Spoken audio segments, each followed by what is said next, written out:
Happy holidays, everybody, and welcome to Rolonda. This is the busiest travel week of the entire year, and here at Newark International, like at most airports all across the nation, the rush is on. We're racing off to see our families, to see our friends, or just get away from it all. It's a shame, though, that every time we pick up the newspaper, it seems we're reading about another airplane disaster, when in reality, air travel is by far the safest means of transportation. Your chances of dying in a plane crash are something like 1 in several million. The chances are really slim. And if you're nervous about being that one, then you don't want to miss today's show. We're talking about surviving airplane disasters. That's live, that's right now on Rolonda.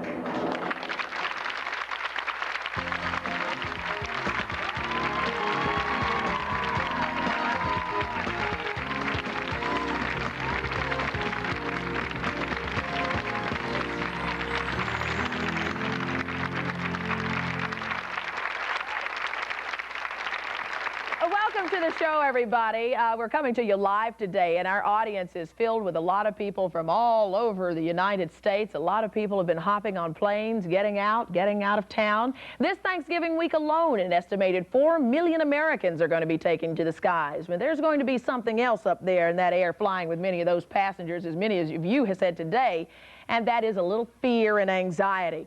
Because the past 3 months alone have brought us some horrifying news of airplane disasters. First, the fatal crash of a U.S. air jet that mysteriously nosedived into a wooded ravine near Pittsburgh. All 132 passengers and crew on board that plane lost their lives.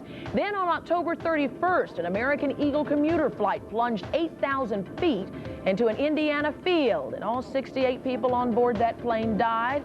Adding to these tragedies have been warnings not to fly on small planes, and a New York Times article is suggesting U.S. Air might have been skimping on safety precautions. All of this media focus has certainly generated an awful lot of fear among those of us who fly. But the National Transportation Safety Board states that 80% of airplane crashes are indeed survivable. We are live today, so we invite you to call the number on your screen and join our discussion, because safety in the skies is an issue that affects each and every one of us. And there's a lot of stuff we're going to learn on this show today that you probably didn't know, which might help you save your life in the event of a crash, or just be aware in case you get on a plane. Our first guest is certainly concerned about all of this as well. On July 2nd, a U.S. air jet crashed during a violent thunderstorm while trying to land at Charlotte Douglas International Airport down in North Carolina. 37 people were killed on that plane. 20 people survived. Tawanda Brown was one of those survivors.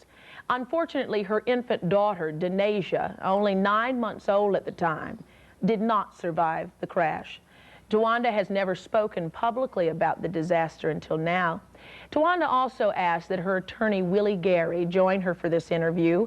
You specialize, Mr. Gary, in personal injury law, and I'm sure a lot of us want to know what legal ramifications we have in case something goes wrong on a plane.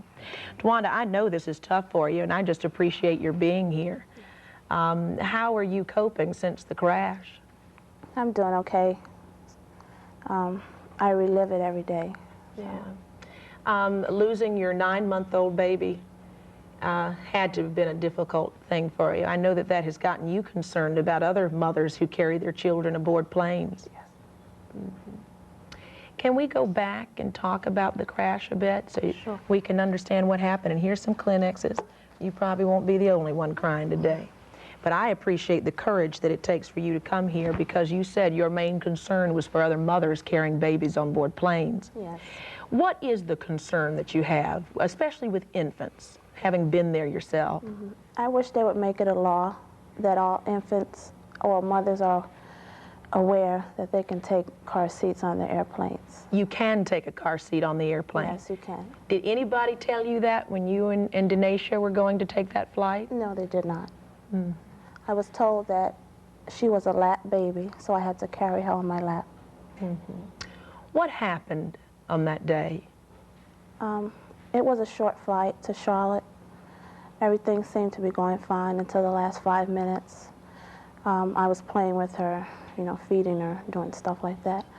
I didn't know anything until a lady to the left of me she screamed, "Oh my God, we're gonna crash."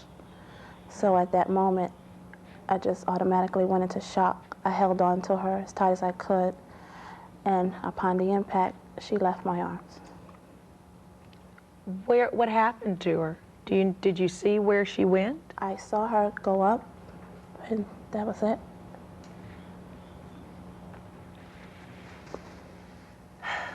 What happened to the plane? What happened to you? The plane broke up into 3 pieces. I was sitting in the last seat, so when I was found towards the back. I wasn't aware of my injuries at the time, but as I got to the hospital, I had a crushed elbow, a broken shoulder, second-degree burns on my arms and ankles. Whatever happened to your baby? Were you able to find out? It took a while to find her. I never knew exactly what happened. I read the death certificate, but after reading the papers, I was told she was found about 15 minutes after everybody else. She was found under debris, and she suffered burns on her face and arms, and she died from a head trauma. What do you wish had happened? Do you wish that, like you had said, that you wish that somebody had told you as a mother that you were allowed to bring your car seat on that flight? Yes, I do. Do you believe that Denisha would be alive today had you been able to do that? Yes, I do. Mr. Gary, these are tough cases to take on here. How do you deal with people after they've lost, well, for Tawanda's case, the most precious thing in her life, her baby, next to her own life? It's really difficult, but I think being an attorney as well as a counselor at law, it helps to do more than just try to remedy the wrong. But you have to try to instill in the client that, I take the approach, being a religious person, that God is too wise to make mistakes, and he's not going to put any more on you than you can bear, and you just have to pray. Because it's a tragic situation, it's a frightening situation, and when you lose a child, any mother or father, whoever, it's devastating. And I think you just have to learn, and you try to help your client to deal with it from that perspective. What I love about Tawanda doing is she's taking such a horrific situation and trying to warn other people. And during the holidays, that you've got to be aware of this, folks. You can take car seats, your baby car seats on planes, and I don't think a lot of us think about that. What type of legal ramification does someone have if something goes wrong on a plane?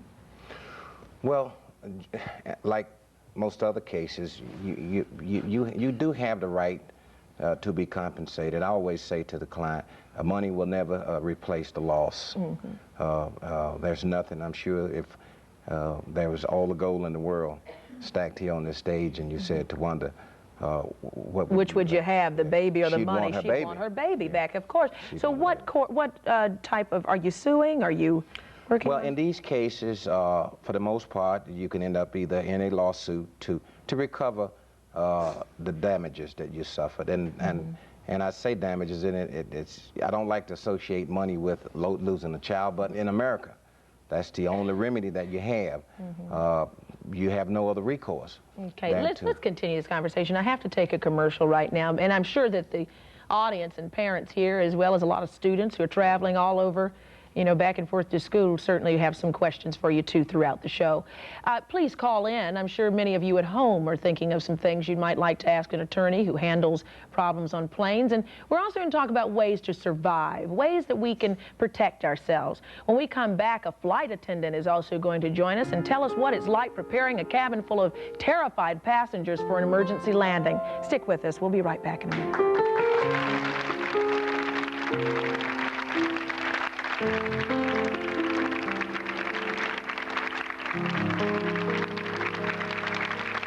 Don't miss the next Rolonda.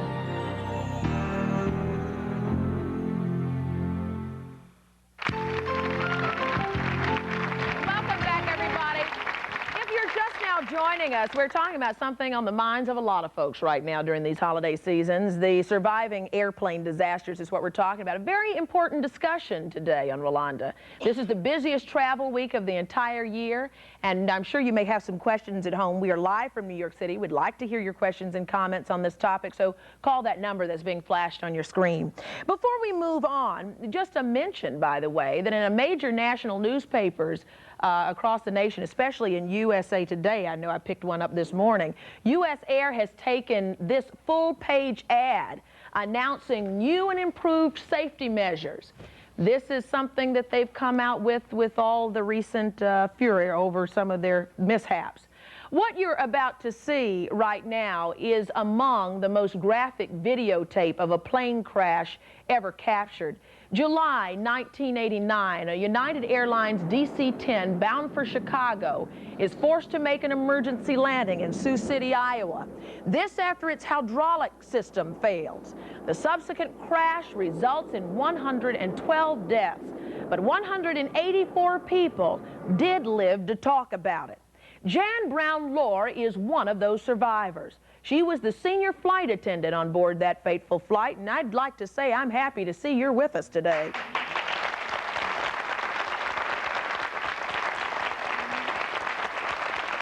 Boy, Jan, you were the senior flight attendant aboard that flight. What happens moments before you know that you're about to crash? What goes on? First of all, as you're looking down the cabin and you're seeing hundreds of terrified people, what is going on? What are people saying? Well, I actually knew 40 minutes before we impacted. 40 minutes? The engine exploded originally, which is what caused the hydraulic loss, the hydraulic failure. And then after the explosion, my thought was, well, this isn't normal, but everybody's looking at me to see an answer in my face. That's and right. I just composed myself and try to make it read that, oh, there's nothing wrong at all. And I leave it in the cockpit's hands. Weren't you yourself scared to death? As soon as I was called to the cockpit and opened the door, yes, because the whole atmosphere was that this was the worst crisis that we could be in. Wow. And yes, part of it is you just freeze over. How do you still, at the same time, how do you prepare a cabin full of people? I mean, I don't want to say prepare to die. How do you prepare them to survive this accident? Definitely, it's the positive approach. Yeah. That you're preparing people to survive. Mm-hmm. I came out of the cockpit and prepped my crew, and then we just tried to make everything look normal. We picked everything up. We were in the middle of a service at the time, put everything away, and then we prepared the passengers. And at that point, it was an enormous amount of teamwork. The passengers were very attentive. You could have heard a pin drop. From the audience.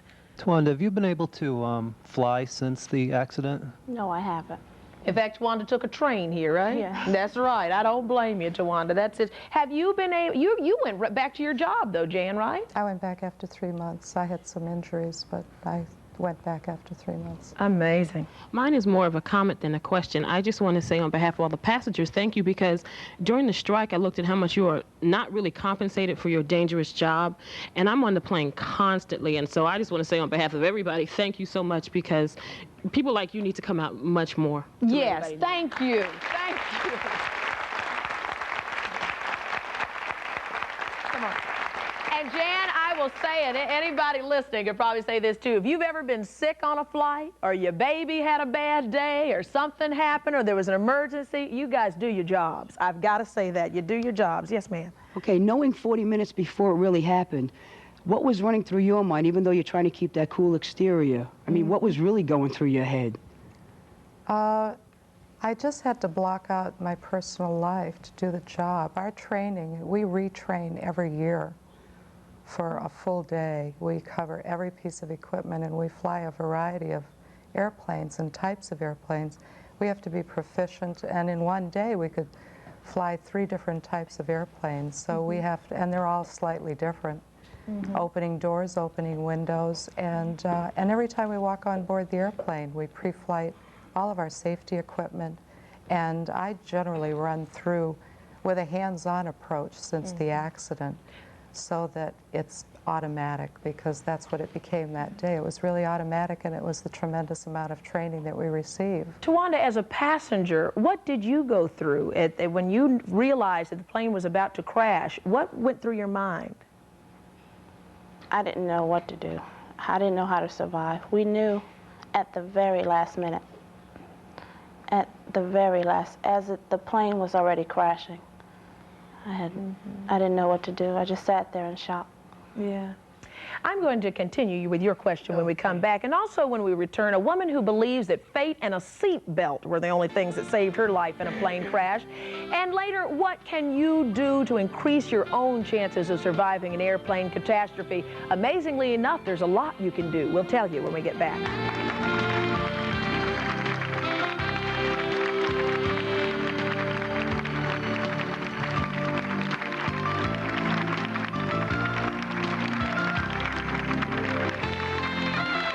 Torn between 2 lovers? Are you now ready to choose the right one? We'd like to hear your choice and your story. Call Rolonda at 1-800-558-5545. Welcome back, everybody. We are talking today, we're taking the positive approach to travel, talking about surviving an airplane disaster, a possible disaster today on Rolonda. Let me remind you, we are live, we're taking phone calls. Call us in with your thoughts or comments as well. We left you hanging. You had a question. Yes. The flight attendant, how, because my aunt travels a lot, how could she protect herself? What are some of the tips that you would say before you get on a plane, and some things we can tell our families, things that are most important to remember that most people may not even think about? Jan? Well, basically from my job, it's the safety demonstration before you take off. Jan, I'm glad you said that, because how many folks get on that plane and you're reading the newspaper, talking to your girlfriend on the phone before we even listen to the flight attendant? Sleeping, that's important to do, huh?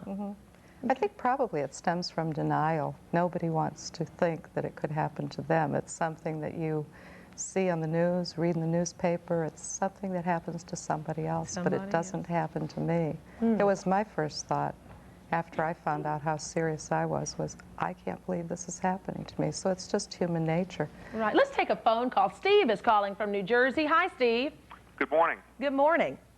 I'd like to make some comments. I'm a former airline pilot, a former military pilot. The airline that I flew for is now out of business. First, I'd like to say that I don't know of any other means of transportation that is as safe as flying on an airliner. It's incredibly safe. Safety is a very big issue. And certainly the guys up front are very much concerned about safety, not only for their own lives, but for the passengers in the back. One thing does disturb me, however. Over the years, particularly since deregulation, the salaries of the pilots have gone down drastically. And now, for example, if someone wants to go to work for a commuter airline, they need to pay $300 or some fee for the privilege of receiving an interview. If they, in fact, get through that interview, then they must pay approximately $9,000 to go through a training program. And your concern is what? Well, there's a lot of people like myself out there, college-educated, military background, 30 years of flying. I will not go to work for an airline for $15,000 a year, and that's what these people are starting pilots off at. Okay. And there's a lot of, if you look at the Sioux City accident, yeah, the United and I've got to hurry. The level of the quality of the pilots, the background, the experience level was very high. If you look at a lot of the accidents that we've had, not all of them, but many of them, have pilots with a much lower experience level, and basically you get what you pay for in life. Well, let me tell you this. Statistically, I do like the point that you brought up, because we don't want to fool anybody here. Airplane safety is by far the safest means of transportation. Listen to this. Statistically, and this is from the World Almanac, statistically, you would have to take 1 flight per day for 29,000 years before you would be involved in an accident. But if you're that one who's concerned about this show is for you. And I know that I've learned a lot doing this show, some little tips, like nylon stockings, the first to go up in a fire. And how many women know that? We get on the plane trying to look good by the time we land. We're going to learn about more tips like that. But first, let me bring in this new guest.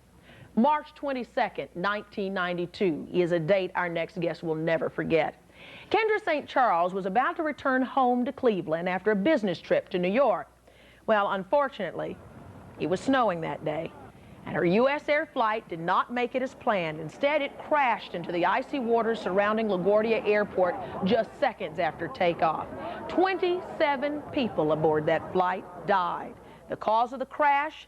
Ice on the wings. And if you're from New York City, as I am, that is sure a tale we don't forget. This is the first time Kendra St. Charles has ever spoken publicly about the accident. We will hear what she has to say when we come back.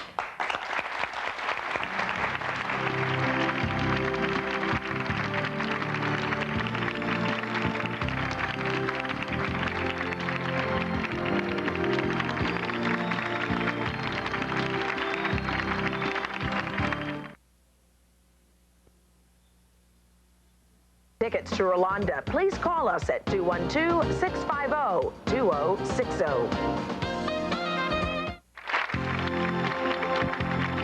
As I said, this is the very first time that Kendra St. Charles has ever spoken publicly about the airplane crash right outside of LaGuardia Airport in the snow. How in the world does a person survive a crash like that? How did you survive? Well, I think a lot of it had to do with luck, quite honestly. I switched seats twice. So that was just a freak coincidence that I happened to switch seats. And you said that had you been in those other two seats that you were sitting in previously, you wouldn't be here on the show today. Both of those people were killed. Wow. Amazing. What happened? Take us to the moment when you first heard there was trouble. Well, we knew when the plane went, we were off the ground and on takeoff, and the plane started to go out of control. It banked to the left, it banked to the right, and then it severely banked to the left, and we ended up doing a cartwheel down the runway. Whoa! So, what goes on, Kendra, inside a plane when it's going around and people are terrified? Is it silence or people screaming? Oh, no. What's going on? People were screaming. It's utter chaos. People were screaming, "Oh my God, we're going to be killed!" And it's just terrible. It's your worst nightmare. Mm-hmm. People always say my whole life flashes in front of my face. Is that true? What did you think? My life didn't flash in front of me, but I just tried to, I think an instinct takes over to a large part. I happened to grab my wrists and put my head down in my lap and assume some sort of a crash position. And I think that in part helped save my life. Mm-hmm. There were other people that died that had broken necks, and I think that's something that maybe we need to be more aware of, that we need to do everything we can to make sure that seatbelt is buckled tight. Mm-hmm. If there had been any slack in there, I would have been a missile, like the children are, if they're not safely, securely fastened. A little later, I want Jan, as a senior flight attendant, to talk about, because that's what they call your children on a flight who you're holding in your arms and not in a car seat. They call them human missiles, because that G-force takes off and they don't have a chance. So we're going to talk more about that too, Jan. We're going to come back to that. Let me introduce you to someone else. Joining us is Geraldine Frankowski. She's the director of the Aviation Consumer Action Project. It's a nonprofit organization founded by Ralph Nader to help improve air travel safety and consumer protection for passengers. Welcome. Nice to have you here, Geraldine.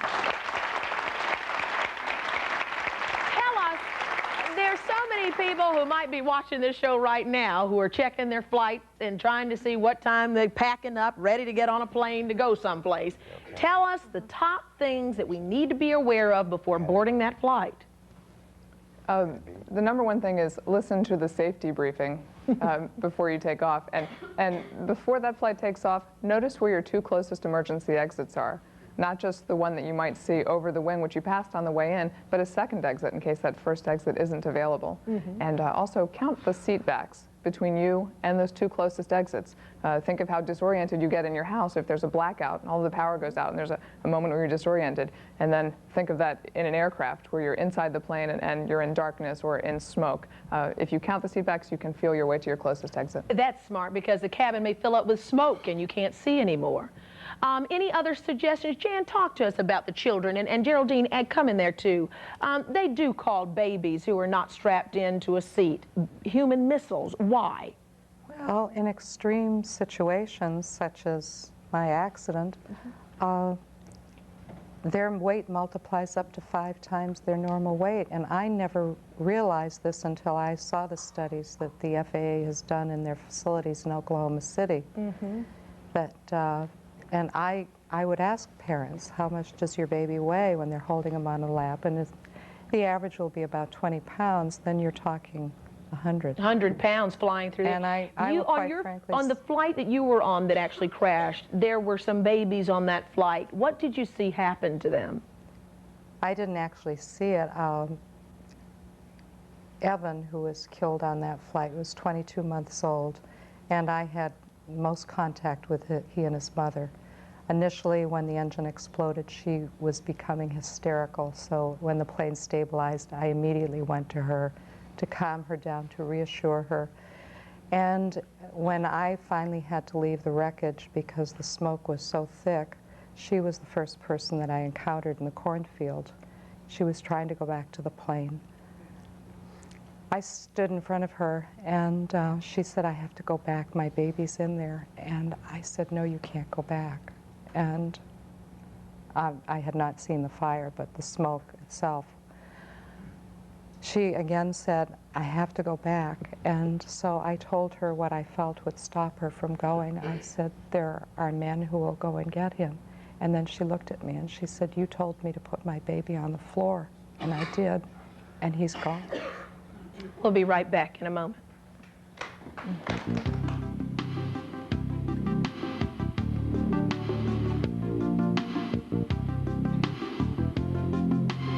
Who will take care of this little girl? A family's battle over Brittany. Don't miss the next Rolonda.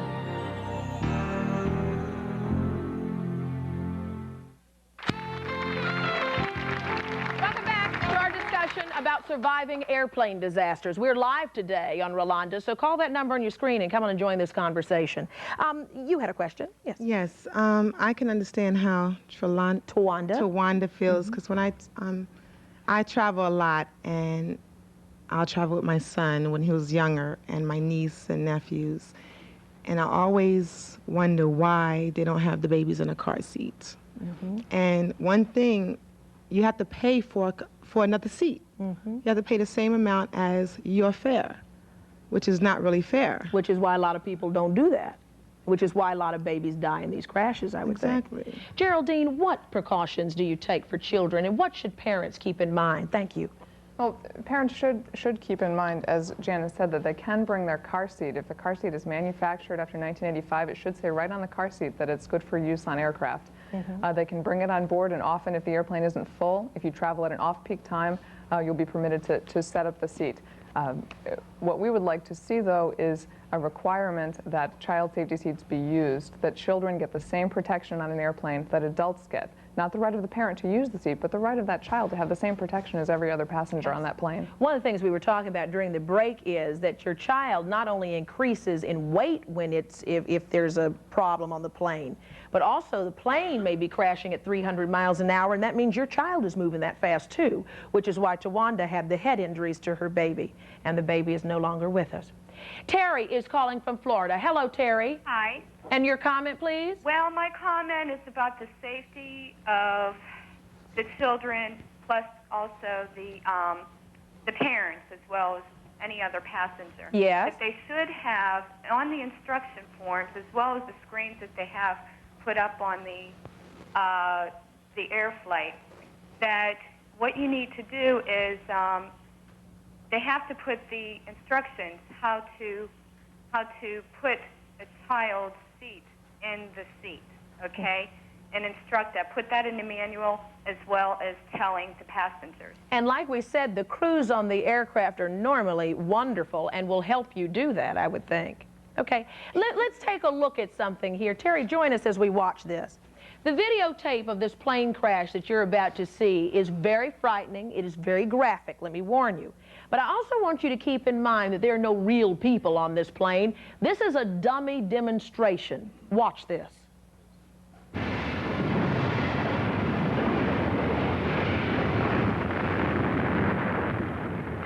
Lady just here said, oh my God, and well, you should have. Look at the people inside this flight. This was a test crash conducted by the Federal Aviation Administration. It demonstrates what happens upon impact, both outside and inside the aircraft. And let me tell you this, the FAA says that had those been real people on that flight, they would have survived. So they are survivable. Most crashes do happen upon takeoff and landing, as we've heard also here today.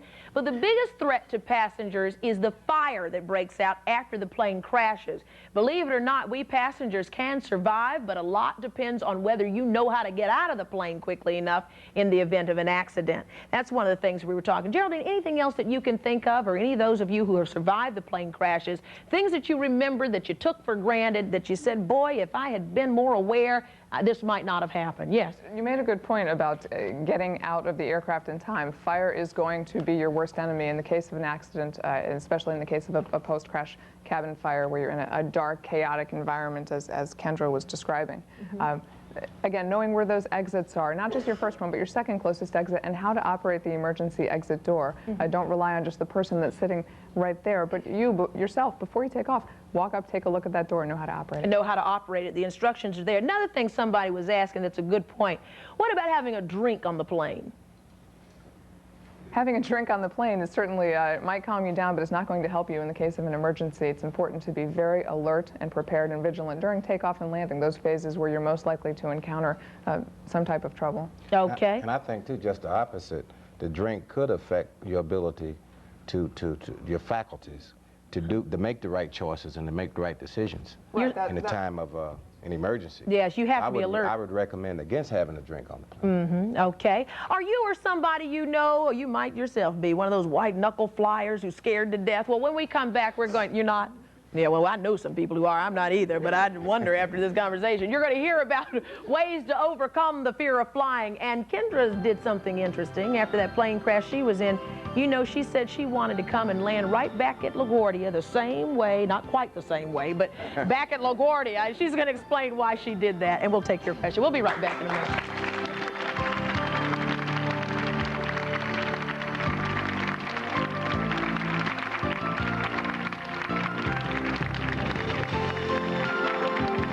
Hollywood chic Mondrian Hotel, located on the world-famous Sunset Strip.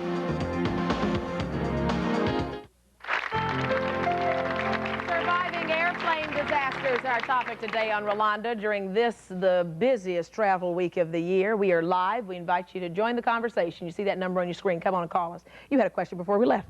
I wanted to ask the survivors if any of them had a premonition that the plane would crash. Anybody? Nobody?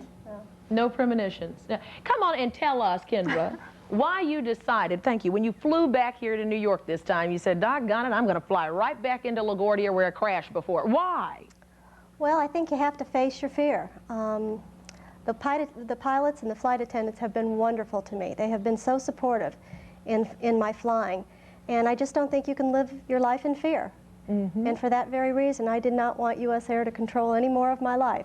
And I wanted to fly into LaGuardia and face the demon. Good for you. Good for you. Yeah, give her. That's right. That's good. This man is impressed with you. Braver than me, boy. Braver than him. But you know something, if you don't face your fear, then it turns into a phobia. And we're going to talk to some people about that in just a minute. Brian's calling from New York. Hey, Brian. Hi, Rolonda. How you doing? Doing great, thanks. I've been a big fan since Eyewitness News. I love you. Thank you. I depend on you. You're welcome. What's your question? In 1986, on Thanksgiving Day, I took a flight from Kennedy Airport to Miami, and on the descent, we hit wind shear, and the plane dropped 10,000 feet in 90 seconds. And the oxygen mask came out, and the crew and the pilot did a remarkable job in getting us out of that situation, but it was absolutely terrifying. My goodness. Well, Brian, when we landed, they bought us drinks and gave us the hotel room. Well, thank goodness, Brian. It's so nice to hear your voice. Do you know, it's estimated that 25 million people have some degree of fear when it comes to flying, and if you didn't have it before, you might have it right now. Our next guest conducts seminars to combat those types of fears.